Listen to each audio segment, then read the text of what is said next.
حبك قصب، كلما قصصته تشظت بأحشائي نايات جديدة.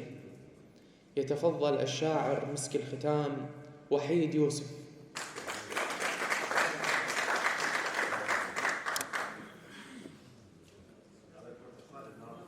الله يسلمك حبيبي استاذ، حبيبي اشكركم جزيلا واسعدكم صباحا.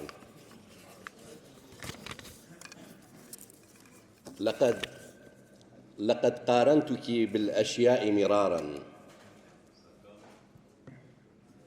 لقد قارنتك بالاشياء مرارا، تيقنت بانك لا تشبهين سوى الماء، لان الله جعل منك كل شيء حي. لطالما احتجت ثغرك وقت القلق، لطالما احتجت ثغرك وقت القلق، فهو يشبه السكون حين يهدئ من قلق الأحرف.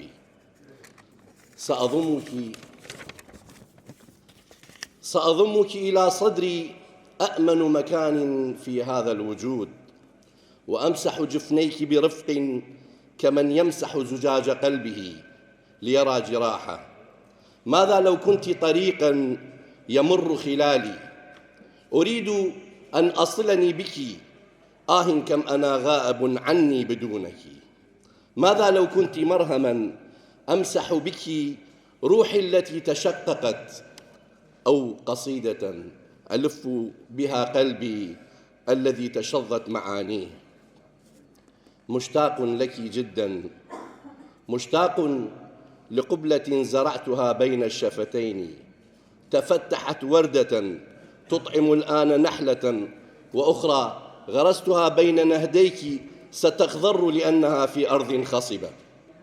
مشتاق للمسة ضوء اخترقت خاصرتك ولامست شاماتك شامة شامة كمرور يد الأمهات على رؤوس أولادهن.